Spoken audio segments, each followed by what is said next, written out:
thanks for coming. And on this first meeting of the new year, let's see what we can accomplish this year.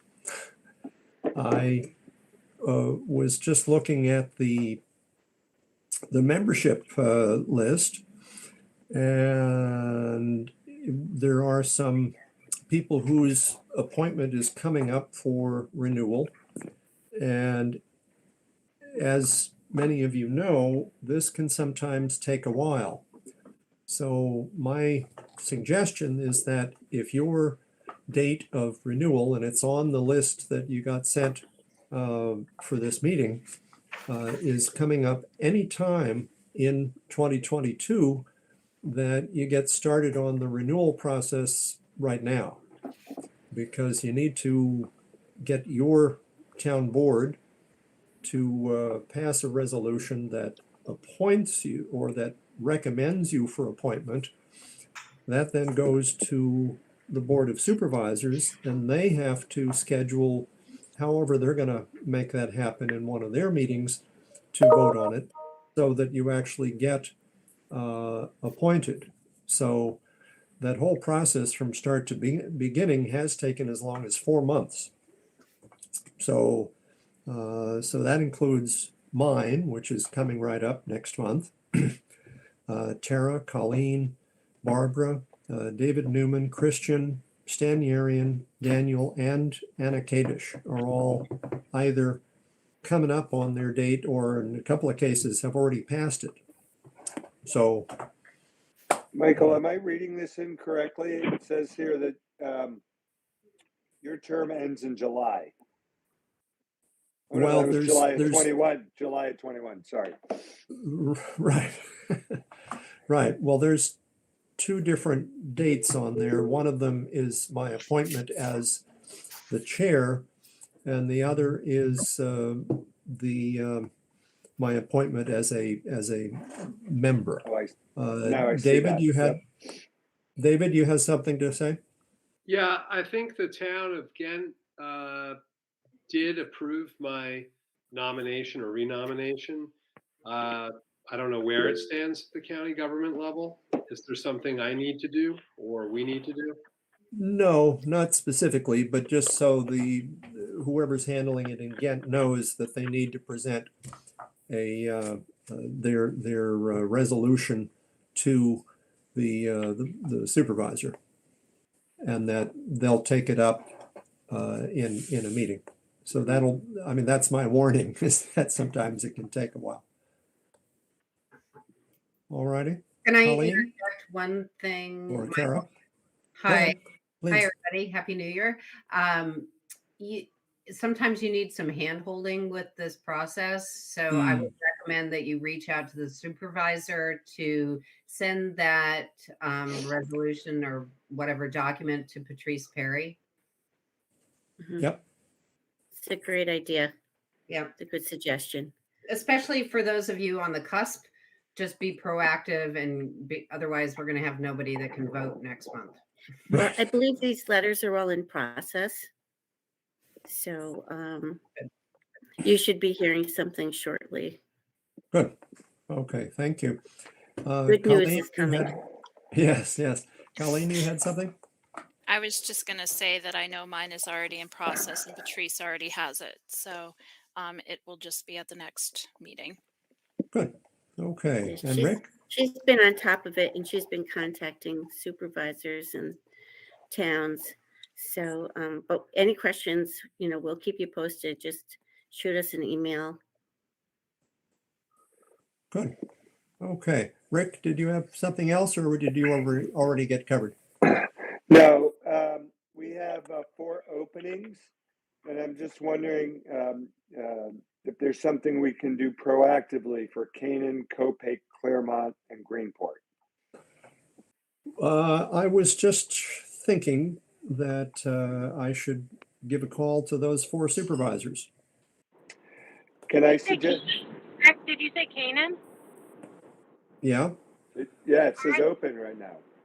Aren't I? Did mine expire? I, I thought you resigned, Sarah. No, Oh, I'm mistaken. In That's a any case, misunderstanding because I thought the same thing, Michael. yeah, oh, No, no, no, Let no. me We bring would this not, up to, I'll bring we would this up not to allow Patrice Sarah to resign. tomorrow. I resigned from the Canaan whatever it is, CAC meeting, but I did not resign from this. Or I didn't mean Okay, to. Ah. I think that was the Oh, okay. misunderstanding. Well, that's Wait, great. if you take me off, but nobody told me No. that. I'll Ah, communicate that to Sarah's not Patrice. allowed to leave. sure. Well, we'll get that fixed, and we can pretty quickly declare that the Canaan seat is not empty. Okay. So Michael, while you're But the reaching other, out to, I'm sorry. no, you go, Well, no, you're- you go ahead. Well, you're reaching out to supervisors, maybe also reach out to the mayors that we have in the county, because I did a reading of the enabling legislation for the council, and villages are also included. So Oh, we yes, have I remember that. Yeah. Thank you. Kinderhook, Valatia, and Philmont, right? Okay. Is Bill Mancini on? Yes, he is. Hi, Bill, Bill. do you Has live to in be. the village as well as the town? I do. I've been doing double duty at the town board for the EMC and for the Climate Smart at the village. So, Oh. I don't know if you're allowed to do double duty at EMC, but that would be a quick fix. sure. No, I don't think that makes a lot of Now, sense. then I get 2 votes. That's not good. No. So maybe you could work with Michael to identify somebody from the village. Sure, I can contact somebody on the board too. I mean, the new supervisors, Tim Ooms. I can get in touch with him and let him know about. I'm sorry, with the mayor, and talk to him about it and see if we have somebody else who wants to get on the EMC from the village, and I could stay with the town or swap off. Either way, doesn't matter. Okay. And Philmont, we don't have anyone, right? No, we don't. Right. Okay. I can work on that. Okay. That'd be very helpful. And anybody with What about the village of Chatham? Yeah. forgot about that. You know what? Why don't I reach out? I've been meaning to introduce myself as a new town council member to Mayor Howe. So this would be a good opportunity for me to do that. All right. Great. And anybody have a connection in Valatia? Yeah, that'd be me again. I know the mayor there too. I can. Okay, well, put in a good word Okay, for participation. sure. Okay, Columbia Green. I'm forgetting your sure. name. I'm sorry. Hi, Kelsey. Kelsey. Yeah, I have done some climate smart work with Copac, so I'd be happy to reach out to those folks. All right. Isn't John Bradley the EMC representative? Oh, no, sorry, that's Clavera. My bad. Right. Well, yeah, he's in Claverick, so that doesn't quite work. Oh, speaking, I forgot to put this on the agenda until it was too late. I just received the other day a copy of the draft municipal solid waste 10-year plan for the county. And it's a big document, but I'm gonna,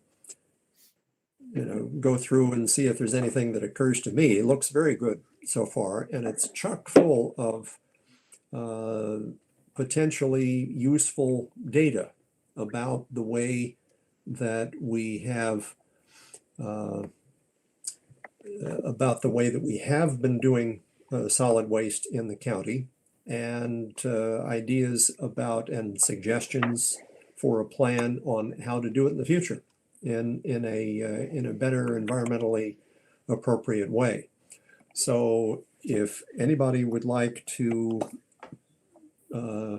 spend time reviewing the document on their own, please let me know, and I'll shoot you a copy. I was reluctant to dump a document that big on people's laps that didn't ask for it, but if you would like to see it, then I would welcome any other input that people might have.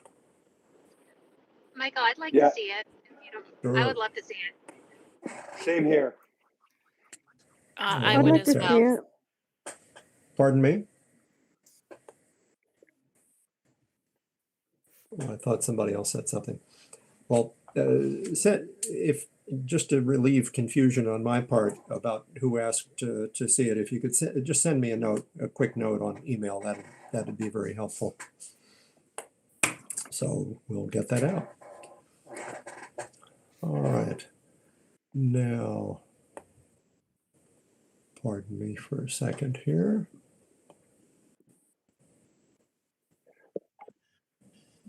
Oh, here's all these nominations for EMC that Patrice Perry has put into the emails. So we're well provided for here in the in that category.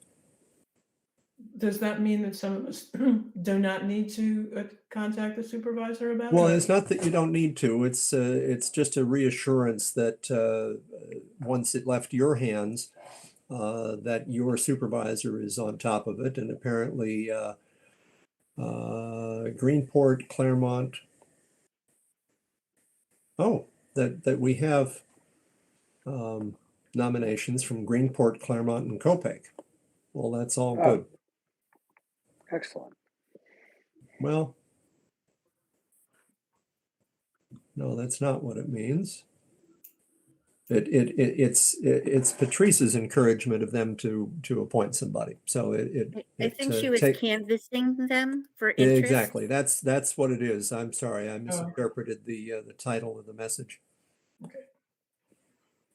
Christian had a question in the chat, and I looked up Article 47 from the EMC website that says that any town, village, city can have a representative in the EMC.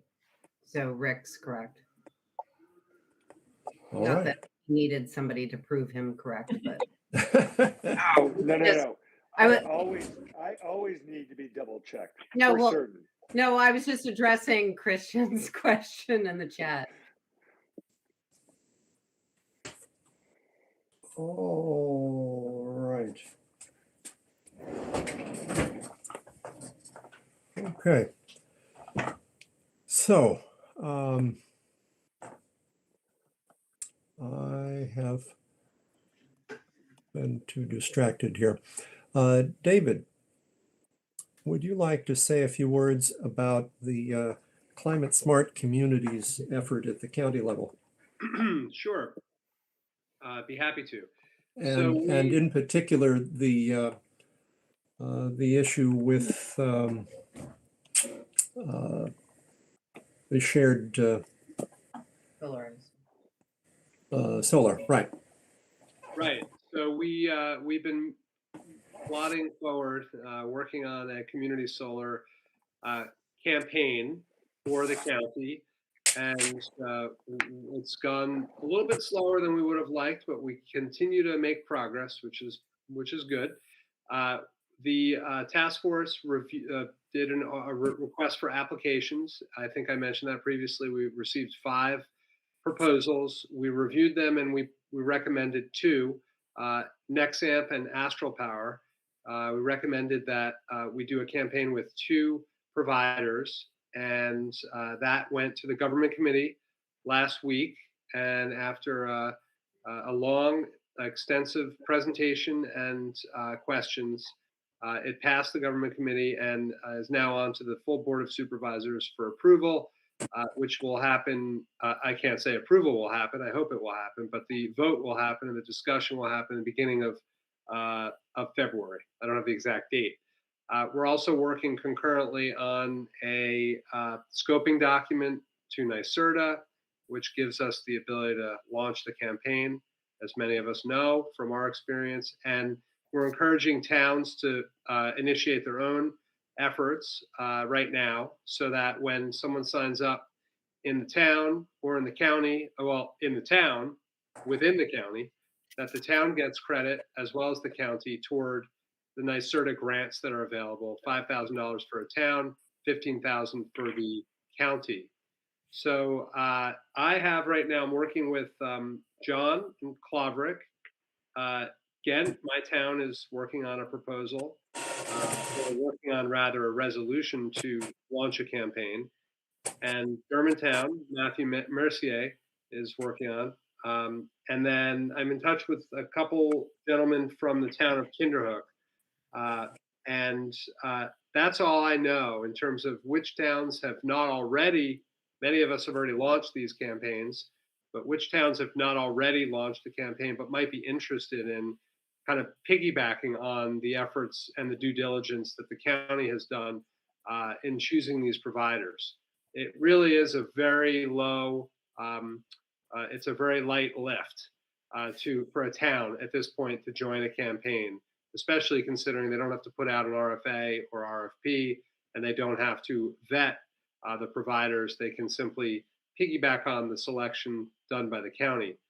That's not finalized yet, but it's time to get things rolling. And it would basically be a resolution by the town board to adopt the campaign and to select these providers. The scoping document to NYSERDA, which describes the campaign, which is fairly straightforward and we can assist with. And then a commitment by the town, by the Climate Smart group in the town, or by the CAC, or by some combination of community activists to participate in community outreach and education to let people know that they can sign up for solar and they will save 10% on their bill, and they will, it's very, they'll benefit, the community will benefit. So if any other towns, if anyone here, this is a great audience because we touch a lot of the county. If any other communities that I haven't mentioned that have not yet done a community solar or not in the middle of doing one, if there's anyone out there that thinks that they may be interested, please let me know. So that's what's happening on the community solar.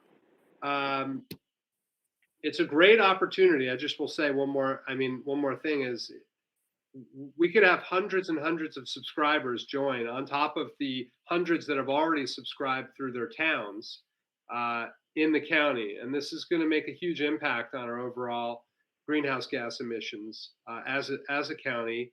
And when we finally do get around to doing an inventory countywide of greenhouse gas emissions, which we would like to do as soon as we can find the resources and the assistance in doing it, I think this will be a big impact. I mean, it will be a noticeable impact, these campaigns and what they do to our overall greenhouse gas profile. So that's that. I'll pause, see if there are any questions or comments, and then I just have one other thing.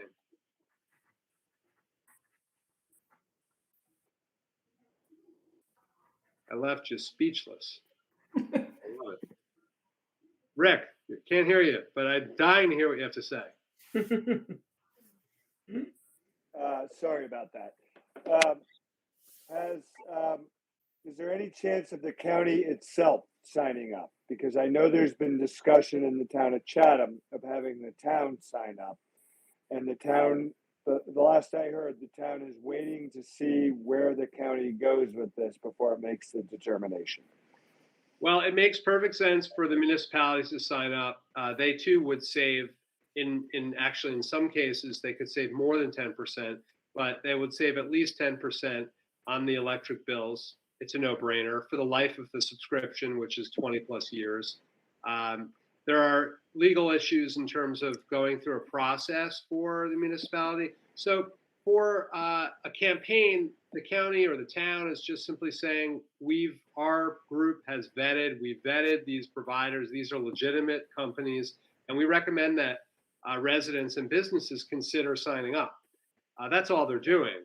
But when they're signing up for power, obviously that's a contract for services or goods, electricity, and that has to go through a separate process. So I think what we were hoping, and we tailored the resolution originally that was passed in August at the county level to just basically go forward with whoever we selected. We would sign up the municipal, the county-wide utilities to join. It's not so simple. So at the county level, I'm hoping they'll approve the campaign, but they are likely to go through a full RFP process to solicit proposals for whether for their own subscription. But we will continue to pursue that. It just will take a little longer.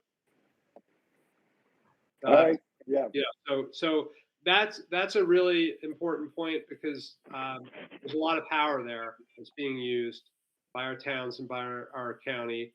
So those are anchor tenants. Those are demand customers that can really help define a project and can really reduce our overall emissions. But we'll keep you updated. That's our next step. All right. Terrific.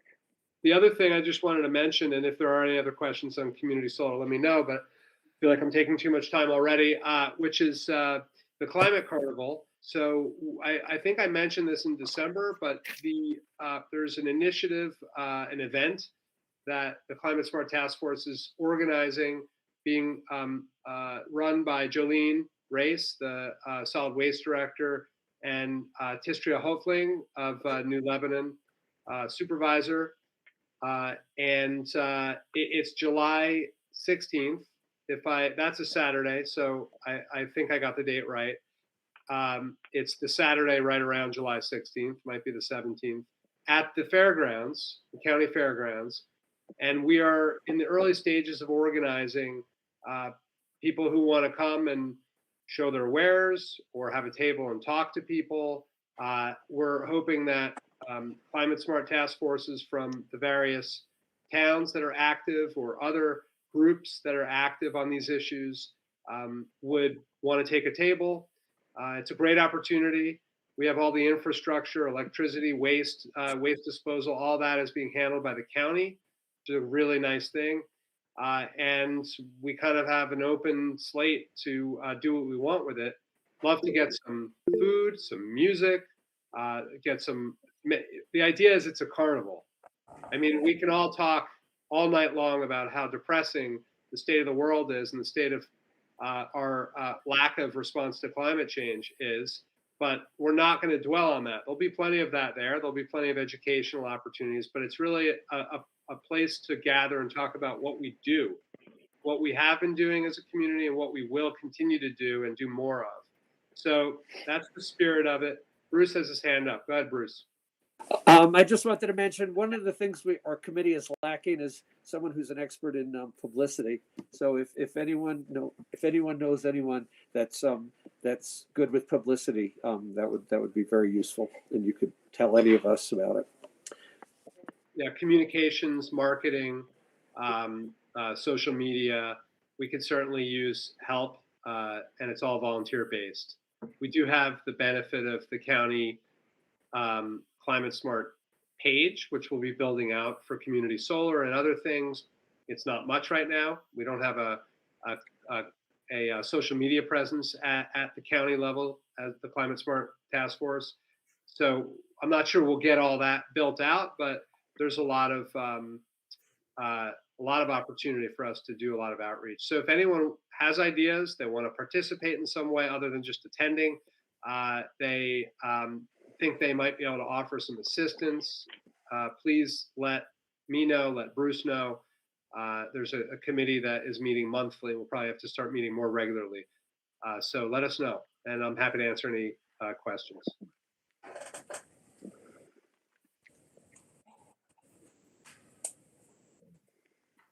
Okay, I think people got the message. Thanks so much, David. That's more good news coming out of that committee. The other individual towns that have been doing Solarize, is there any news from any of those that you care to share with us this meeting? Okay. Well, I'll share that the Kinderhook Village Solarize came to an end at the end of the year. Oh, yes, I and- forgot about that. and they ended with 30 enrollments. And Chatham is still going strong, and Austerlitz, Chatham is at 60 enrollments to date, and Austerlitz is at 28. Marvelous. And Kara, have to add that your competitor Solstice came up with 25 signees, so we had 56 total. Great. Yep. Excellent. All right. Well, that's wonderful. And the more the merrier as we roll into a possible countywide program. The city of Hudson already has a relationship with a solar provider just for the municipal usage. But certainly I would love to get our residents up and running on what we can do to connect individually and for our businesses. That's great. Michael, quick point. Please. So that's a great example where the city of Hudson, once we pass the county Solarize campaign, anyone in Hudson or any other town obviously can sign up. They'll have that opportunity. Right. If the city of Hudson and any other town that hasn't done this passes a resolution, simple resolution, and a scoping document with NYSERDA, they could be eligible for a grant of $5,000 for 10 subscribers. If 10 people from the county happen to live in Hudson, they'll get a grant of $5,000. Plus, the providers offer a stipend to the individual, subscriber, where you get a bonus, a sign-on bonus of $100 or a credit is what they're offering. They're also offering a payment to the municipality of $100 per person. And for any town that is also launching a campaign in conjunction with the county campaign, we're aiming to split that. So it's another $50 per subscriber. So at any rate, there's money on the table that could go into sustainability initiatives in the town or the city that you're in if they can piggyback on this. Well, So keep that in mind. that's marvelous. We just had a meeting last week in the city council in which, however, a snag showed up in which, because of the arrangement that we have with this other outfit, that and because we weren't kind of using up our 10% credit soon enough, that they were actually charging us extra rather than giving us a discount.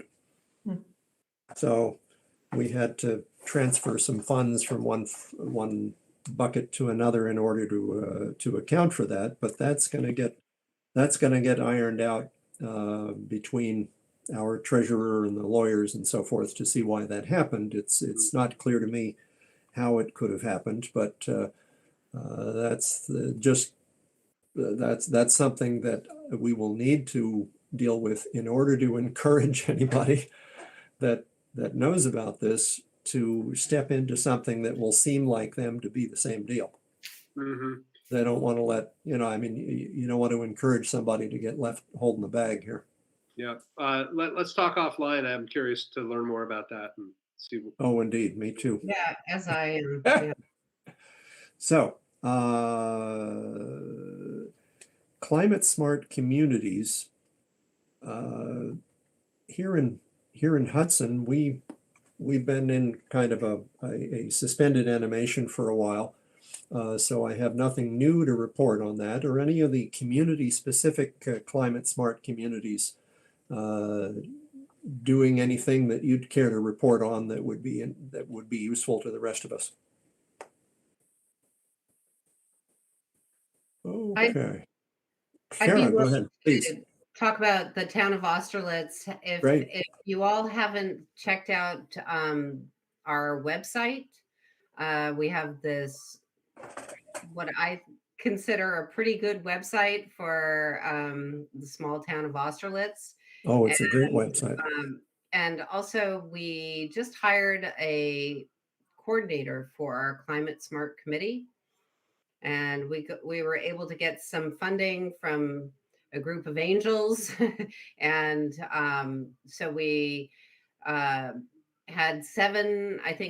interviewed 7 people for the position. And the woman that was hired, her name is Catherine. She lives in Hudson and is very familiar with doing outreach. She's actually a pastor. And and I can't remember the name of the church that she is pastor at in Hudson. But we're just onboarding her and making our plans for 2022, which include, we've done the greenhouse gas inventory. So our next step is to do a government climate action plan. And then we anticipate spending the next 6 months working on this action plan while doing some other activities simultaneously, and to end the year with a community climate action plan. Wonderful. That wouldn't be Catherine Belke, would it? Yes, it is. Sorry. Thanks. Yep. Captain Belke. Okay. Well, they were one of my customers back when I was selling solar panels. So, Oh, great. Yeah. so they're wired. Yeah, they are. Oh, well, that's great to hear. Do we have not to spend too much time on you, Kara, but do we have anything to say from a Zero Waste Columbia report? Michael, before you move on to that, I just want to say that unfortunately in the town of Chatham, when the stretch code was presented to the town board, and by the Climate Smart Committee, and they brought in a fellow, and I was just trying to look up his name in the minutes, but he was extraordinarily well informed and had a lot of experience with municipalities in the stretch code. It was very poorly received by our building department, and so Chatham is gonna, for those of us who want to see this happen, we've got a heavy lift to get the stretch code passed here in Chatham. Yeah. That's happening in Germantown too, where very sadly, we just lost our code enforcement officer to COVID. And he was handling, I think, 4 different towns in the area. And so when Stretch was introduced, they said this is going to be too challenging to have the towns have different requirements. And so it languished as a result. Kind of going through the same thing. Same in Austerlitz, poorly received. And the Yep. same in Kinderhook as well. Yep. Although Okay. they know there's extension out for the grant till June of this year now with CEC for adopting that code. And one of the board members said he would reconsider it. And he seems to be the one who might push it. Again, a code enforcement officer is not very happy about it. Right. Just like Barbara, he's covering, I think, 2 or 3 towns. And so. Yeah. Well, I'm not surprised. I had lots of dealings with our code enforcement officer in the Clean Energy Communities program, getting him up to speed on the new regular New York State Energy Code. And the profession, I think, is inherently conservative, that they are required to be up to speed on a huge volume of detailed regulations for building codes, and it's a lot to handle. And then to have somebody come in and say, well, you ought to do something in addition to that is always going to be Right. there's no way around that. So I think do what we can to my success in getting him to take the class and to adopt the Uniform Solar Code and so forth was purely persistence. That's what it took. Hang out with him, listen to his stories, and and just be a reasonable listener and answer his questions. And eventually he came over. So don't give up. How's the health? The name of the guy was Mike DeWine, and Kara probably knows who he is, or one of you guys do. Well, I'm sorry to hear that. And just one last note, Chatham is planning to do this coming summer a repair cafe, piggybacking off a new Lebanon success. Wonderful. Wonderful. That's great to hear. Anybody else doing repair cafes?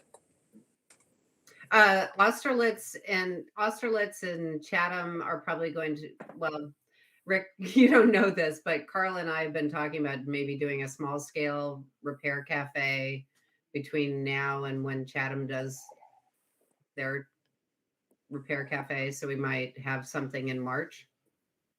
Cool. Yeah. All right. Great. Tara, how's the health of the county? Hi, I hope we're getting better.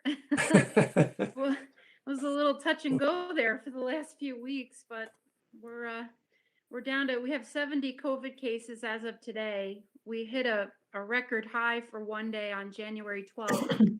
We had 230 cases in the county that day. We are up to 125 residents of the county that have passed away since we met last in November. That's 19 more people, which I had just done that math, and it's yeah, there were 106 when we met back in November. So our 7-day average for positivity rate is still at 13.7, but for the last yesterday's test, it's down to 6%. So it's a good sign that maybe we're starting to finally come through this surge on the other side of it. Do we have hospitalization numbers? I don't have them on. I think there's, oh, wait a minute. I might have them on me. I think there were 27 in the hospital. Did I print that out? Could be. I think it was 27 today. I've got my phone propping up my iPad, so I can't check the Facebook page. Can't move it. But yeah, there were a few folks in the ICU. There's quite a sizable outbreak at the Barnwell, the Grand Nursing Home again up in Valatia. They had like 125 up there. It's a little bit more mild an infection this time, symptomatically, and of course, many of the residents were vaccinated this time around. So, you know, it's not as catastrophic as it was last year when it hit there. And most of the residents that are coming down with it had refused the vaccine. I think there were 17 residents in the facility that had refused to get the vaccine. So we've been doing the booster clinics since we, you know, met last, ongoing at the college and various places. We've been working on getting the children in the 5 to 7 range their vaccines, so that's been going well. The booster clinics dropped off pretty severely in the last week or two. All of a sudden, you know, there was a big surge of people coming, and then the last few we haven't had many. So I'm not sure where they're at with that. They also passed last Friday. The governor passed the legislation that the Article 28 healthcare facilities, the folks that work in those facilities, like where I am, have to have the booster by, I think it was February 20th or something to that effect. So I imagine we might get more people coming in to get their booster now because they're being mandated to at this point. So the mask mandate, we've been doing our share of the enforcement of that. It really hasn't been that bad. We've gotten a handful of complaints. Some of it was just misunderstanding where they thought if all the employees were vaccinated that they didn't have to wear masks or, you know, worry about anyone else coming in not wearing a mask. So that's kind of like, really? But yeah, so it's just been education and giving out the signage that's being required to be posted by businesses if they're not checking for proof of vaccination for every single person coming in the door. And that's just you know, it would be too hard to do for many places. So, so we've been working with that. See what else we're doing. We just started this morning, actually. I was standing out in the cold. The school districts we've opened up testing. We were at the A.B. Shaw Firehouse in Claverick this morning to test children who are either exposed to COVID or are showing symptoms or were positive for COVID. They have to have a negative test before they can go back to school. So in an effort to try to assist the school districts with the testing, and because it's been so hard for anyone to find tests, basically they drive in, you know, we swab the kids, the nurses come out and do it right in the car. So, you know, but we really only had 6 people come this morning and 2 of the children tested positive. So I don't know if that's just because the school districts hadn't gotten the word out yet or what that was, but so we're going to continue to do that for the next several weeks anyway. The styrofoam ban went into effect, yay, on the 1st of the year. I know we with the committee or the council were trying to get the county to do that at the county level for a long time, but finally now the state has done it. And we have not received any inquiries from any food service establishments. I think they probably knew it was coming, and a lot of places had made the switch quite a while ago anyway, just because it's, you know, it's the right thing to do. And we haven't gotten any complaints yet that I know of where people haven't abided by it and are still serving food in styrofoam. It's a DEC regulation. So I would probably have to, you know, I would make a visit to that facility, but I don't have any regulation that I can cite them on. But we haven't received a complaint yet. So that's good news that people are going to just do the right thing. And I think it helps that the suppliers cannot sell it either. So, you know, they can't get it even if they want to. So hopefully we've seen the last of styrofoam in that realm anyway. And Packing peanuts. Yes, the packing peanuts. And I just wanted to mention the Hudson River Estuary Program through NCON. I got a email from Bill Mancini. Thank you, Bill, for bringing my attention to this, because it's really was a good opportunity to select a stream that has not yet been assessed for impacts, environmental impacts, pollution, etc. And they're going to be doing a program where they're going to monitor the streams for the next, I think it's a couple years. And you could choose up to 3 streams in the county. So I went on, listened to a webinar about it in December and figured out how to use this mapper program where you can actually go on and look at the streams that have been unassessed. And I had some already in my mind that I've thought, yeah, I know they're probably impacted. A couple of them I found were already assessed and were impacted as I thought they were. But the 3 that I came up with in order of, you know, importance, they said to rank them. The first one was the Taconic Creek, the upper section of that creek and the tributaries to it. That serves the intake for the Hudson City public water supply. So that's the largest supplier in the county of water. And that upper section that feeds into the New Forge has never been assessed. So I picked that as the number 1.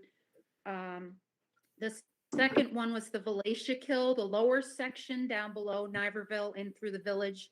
And those tributaries, because that, I figure it must have some impacts going on. We know of some contamination there already.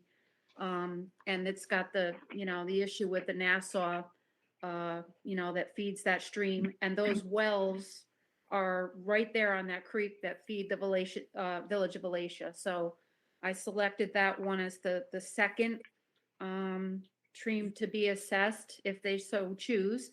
And the third one I came up with was the Stockport Creek, the minor tributaries, just because it's, you know, it's feeding right into the Hudson, and there's always been a lot of sewage malfunction problems in that stretch of creek. And the Stockport Creek there is very vulnerable to flooding as well. So I went with those 3.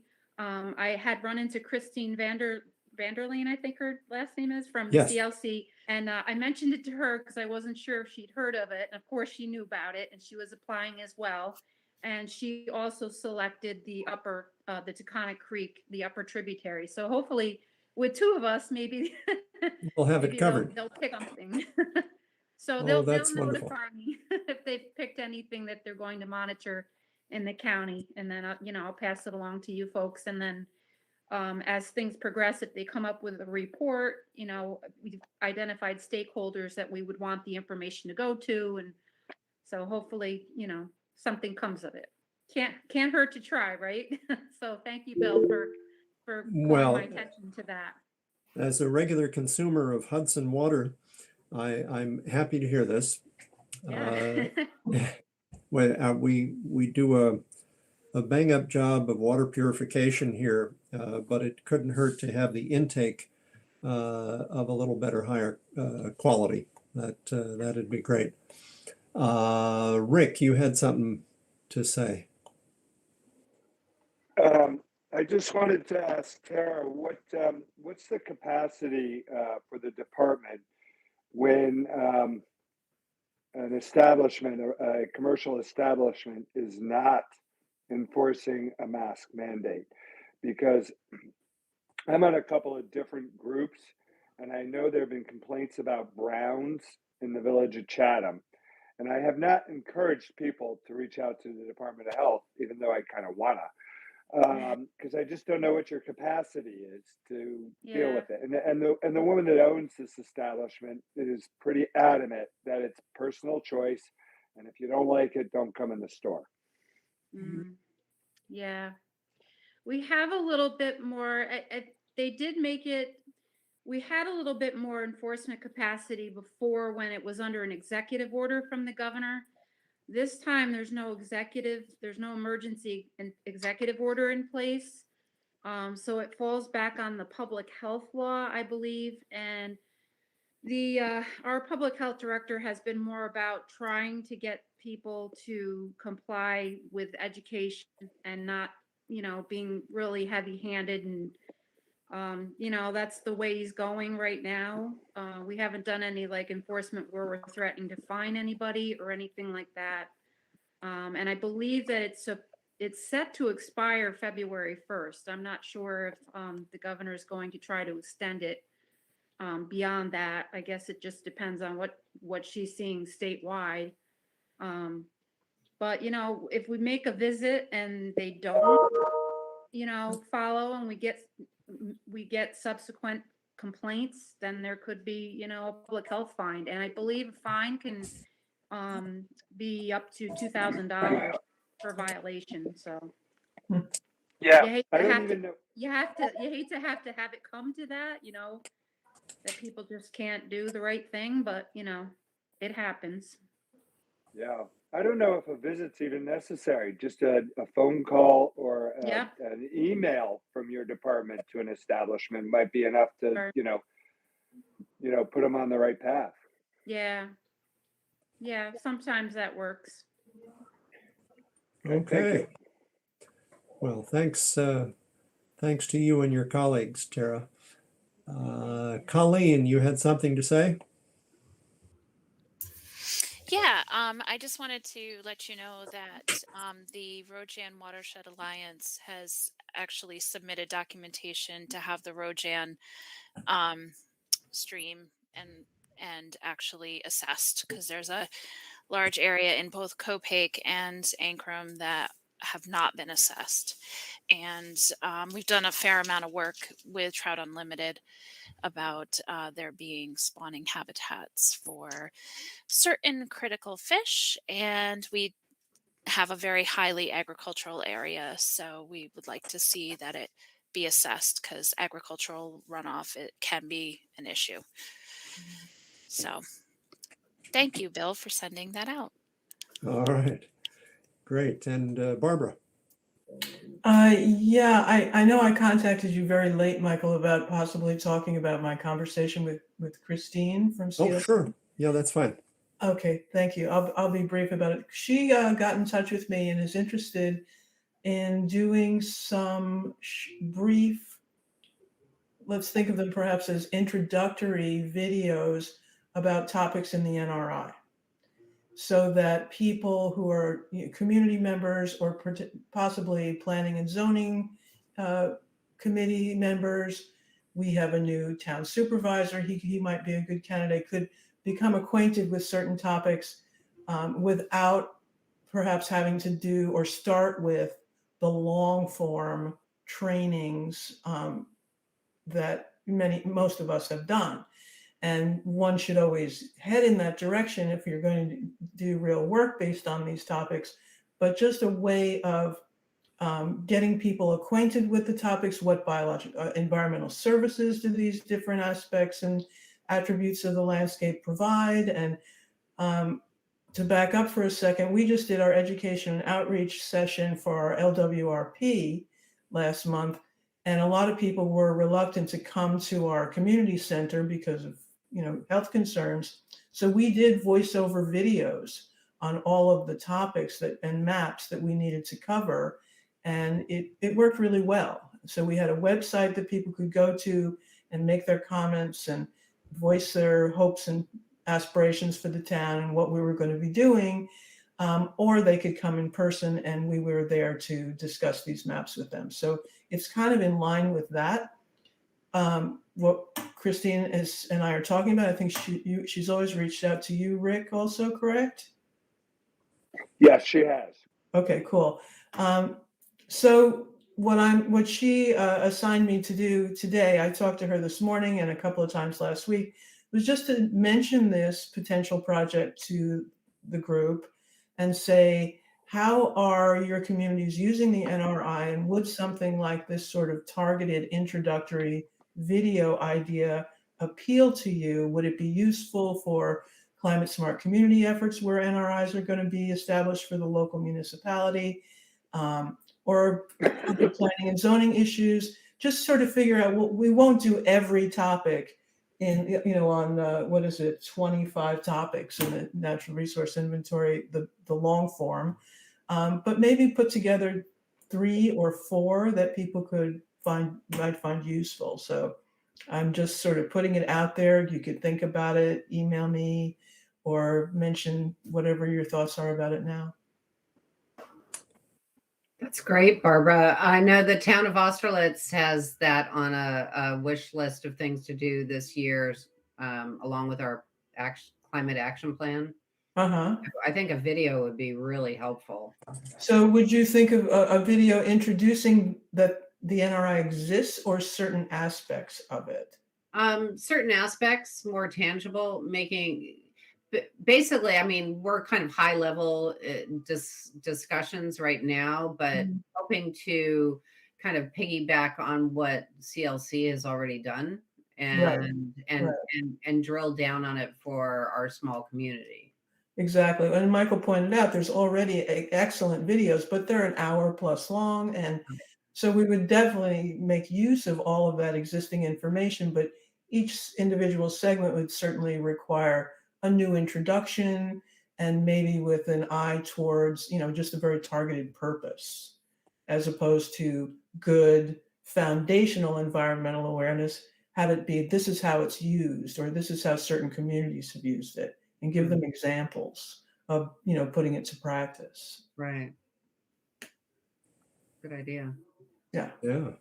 So the assignment, if I can reiterate it, Barbara, is that all of us who would like to increase the understanding of the NRI, of the county NRI, with people that are kind of peripheral to it.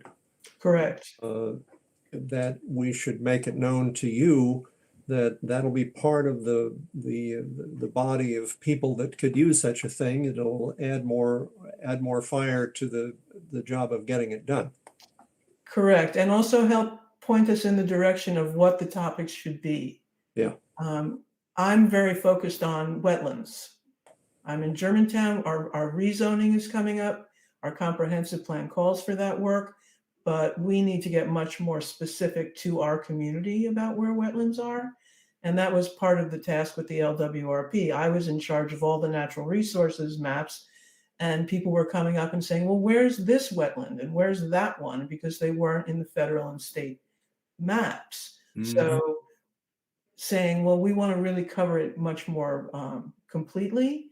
And so that gets plugged into our new zoning laws. So that's an example of how I'm going to pursue this. So Great. Okay, thank yeah, you.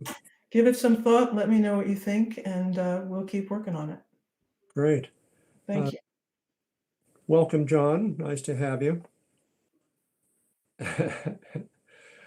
Christian, you had something to contribute?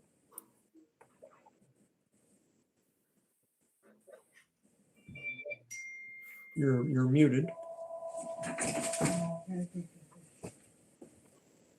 How about, there he is. am I on now? You're on. Okay, you asked for a report from Zero Waste Columbia. We've been slowed down by the pandemic, of course. The two projects that we were most concerned with were household food leavings composting and school composting. The school composting projects, though they were moving with Quastar, for instance, are stopped by the pandemic. The composting of food leavings in the county has moved forward with the county itself. We'd had ongoing conversations with Jolene and with Supervisor Knott, and the county itself under Jolene has taken that up, as people know, in the pilot program. Very glad to see that. And we have begun talking about enthusiastically how we might find ways to contribute to the Climate Carnival coming up. And that's it from ZWC. Wonderful. Okay. John, can you add anything? John, you're muted. John, you have to unmute. We've been a small group of, can you hear me now? Yep. Okay. Of basically, that's more like a study group and exchanging information. And that's been fruitful, and we've been involved in a lot of people in that discussion. But what's happened is that the basic concepts of zero waste are much more prevalent throughout the EMC and in many of the climate smarts. And so it's not clear that there's a need for a group, although we're sort of meeting every other month now. But what's exciting is that so many climate smart groups are active, and the basic theory of zero waste is really increasingly understood. And this the Climate Carnival is really a great opportunity to do education and to reach out to other people to be involved in it. So it's encouraging, just because so many people are interested in it. All right, dynamite. It is mentioned many times in the county draft municipal solid waste document. So that's encouraging too. Well, can I go add ahead, one more thing? I don't know if anybody spent time reading the 300-page scoping document for the climate, New York State climate scoping document. But there's a lot of interesting stuff in each of the sectors, like the agricultural sector, the waste sector, and all that. And if you haven't looked at it, it's worth skimming through. It's only 300 pages, so you can skip most of it. Yeah, there's a whole bunch of tables, a lot of things to add to our agendas that are too detailed for anybody to worry about. But there's some stuff at the beginning of each chapter that would be useful to look at for some people. All right, Stephen. I thought you might want to say a couple of words about the upcoming event that is going to be happening at the college as a kind of a teach-in on climate in March. Well, I'm not the one running it, and so I can't unfortunately share too much information. The person who's overseeing that is Rebecca Pinder, who's the environmental studies program coordinator at the college. So I know that she's planning something. I don't have all the details on that. I did want to, so while I can't provide information about that right at the moment, I did want to make sure, John, that you received my reply to your email regarding student participation in the Summer Climate Carnival. And I thought that was a great idea. Rebecca, being the one who's overseeing the environmental studies program, she knows the students in that program better than I do. And I suspect we'll be able to find a few that are interested in participating in some way. So let's keep our lines of communication open on that. Yes. I think there's some good opportunities there. The first thing I thought about, of course, was we have a student run conservation club. And again, Professor Rebecca Pinder is the person who she's the faculty advisor for that club. And those students have on occasion done things off campus, although they tend to do things on the campus. But I think that there's definitely some opportunity for us to have some crossover on that. I love the idea of the climate carnival. And I think it would be neat to have the college there in some fashion, a table with some of the students talking about the conservation club, talking about the environmental studies program at the college. And then maybe we could do some cross promotion. We unfortunately, the college right now does not have a director of PR. So we're interviewing for that. So I don't know how much PR overlap we could do, but I'm certainly happy to look into that and try to figure out a way for the college and you guys to work together for that carnival. I think it's a great idea. Super. Wonderful. Wonderful. Now, Thanks, before we forget, the remaining item on my list of things to do is to approve the November 22nd minutes, which you will all have received. Any discussion about that? Questions, comments? Okay. It's a good read. It's a very good read. Yes, I thank goodness for a good note taker like Maureen. Oh, thank you. All right. I appreciate that. Oh, we really do. It's very interesting. I enjoy it. All right. Well, we aim to please.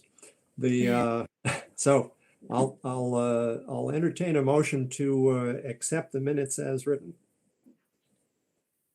David Newman makes his motion and Bill Mancini seconds. And let's ask for disapproval. Anybody disapprove with the meeting minutes being approved? In that case, we'll accept it as unanimous. And thank you very much. Now, that's the end of my agenda. Anybody else have something they'd like to say to kick off the new year? Oh, Michael, just about what I sent you a couple of emails about this group called the Capital Region Clean Energy Hub. It's a group of organizations around the 8 counties. I know it's kind of a short notice to get a letter of support for their program, but that's right. I know it's due tomorrow, but actually today it was due. They told me I could give it to them Tuesday morning, but no, I understood that. It's just I wanted everybody to know that I think I had sent something to you and David a while back about the Capital District Community Energy Group, which I am a part of.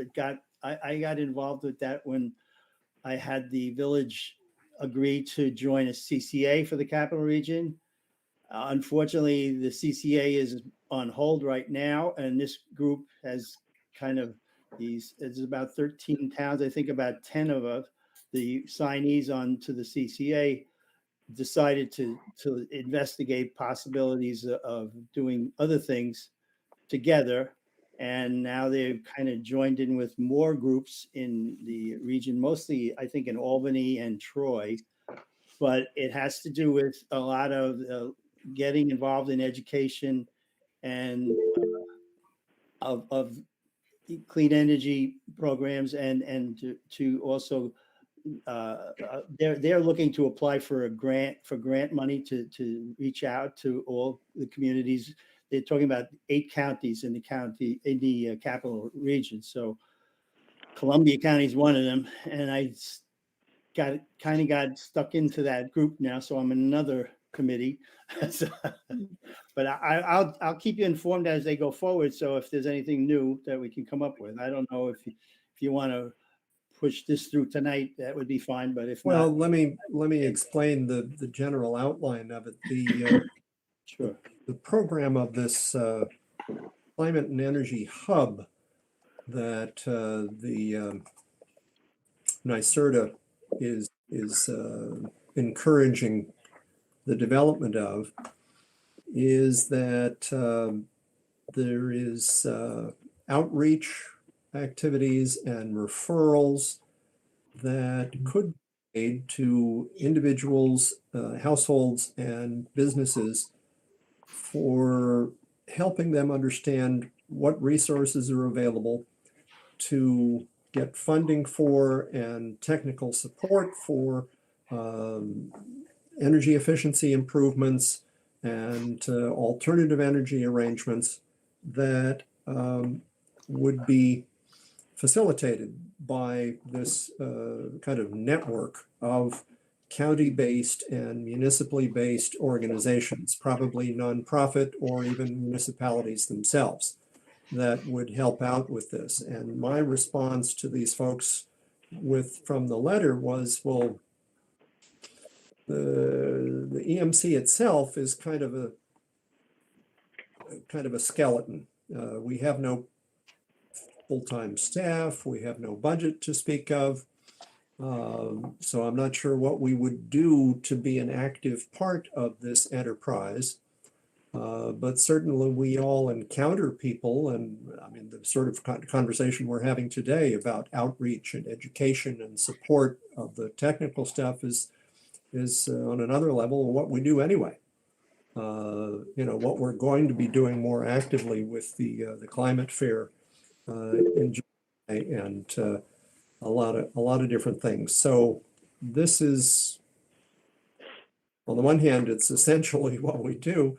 On the other hand, I was not clear on where we could officially become partners with these folks. But what they encouraged us to do is to just express our general support for the idea, and that we would help out to the extent that we can. So that's what I think Bill and I could ask for the EMC to. I mean, we could essentially make up a resolution right now to say that we, the members of the EMC, agree in principle to support the project as described by the. And I'm sorry I don't have the document in front of me. Perhaps you do, Bill? Yes, I have a whole narrative. The lead organization, well, let's see, the hub will work to provide outreach and energy literacy services to increase the number of residents and organizations implementing clean energy projects, engage stakeholders with information about NYSERDA programs and policies, and work to grow a clean energy workforce and business community. I have a draft of the letter that I think I may hope I already take a copy of it. It's just sort of very broad. It's not here, but that's okay. Well, this is what we do. I mean, what Yeah. Bill just described here, I We- think fits fairly well into what we have been doing and what we plan to do.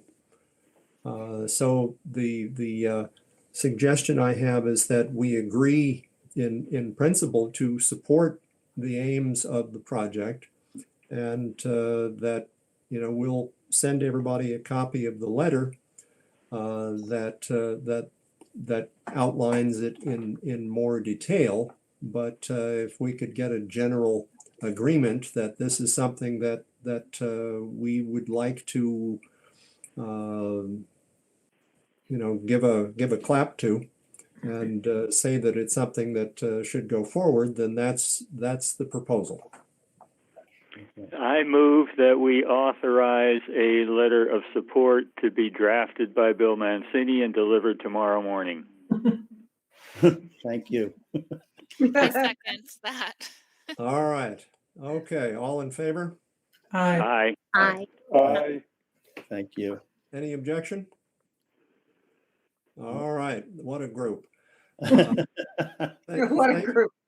Bill, you All didn't right. have any homework tonight. What a bunch. Well, Bill, you can find your letter and talk to me in the morning if you'd like to discuss it, and we'll get it off to them. Okay, I just pulled it up. If you want me to read, I start off just by describing, our group, the EMC, and basically the important, I guess, support information is we support the Clean Energy Hub's mission to ensure equal access for all New Yorkers to the state's clean energy transition, including energy savings programs, access to clean energy options, and job opportunities in the growing green economy. We look forward to collaborating with the Clean Energy Hub in promoting clean energy in all our communities, including cross-promotion of programs and referrals. Basically, we're just going to boost them when they come up with stuff, I guess. That's Wonderful. How's that? Okay. It sounds right? It sounds perfect. Okay. Now, do you want me to send you a copy to sign so that it's official from the chair, or can Why I not? forge your name? Couldn't hurt. Okay. All right. All right, everybody. May I entertain a motion to adjourn? Michael, I've got just want to point out that I put a link into the chat here, this meeting's chat. Oh, good. Columbia Land Conservancy set out a request for proposals on mini grants for planning for municipalities. So for any of the towns that have climate smart committees or conservation advisory committees or anything else that, could potentially make sense, you should be aware that they're asking for those proposals. Okay. Thank you. Now, I forget how to save the chats from these things. Is there a particular button that I push here, or what? Anybody know? I have no idea. Maureen, why don't I send the link to you to And you can distribute pass it via around. Yeah, by That's email. fine. That'd be I think Okay. Be only glad if to you do it. record the call, you can save the chat. Okay. I also put our Austerlitz climate website in the chat. Great. Cool. Okay. All right. Thanks, everybody. Thank Thanks. you. Thank you. Have a good night. All right. Night. Good night, all. Thank you. Good night, all. Bye. Good night.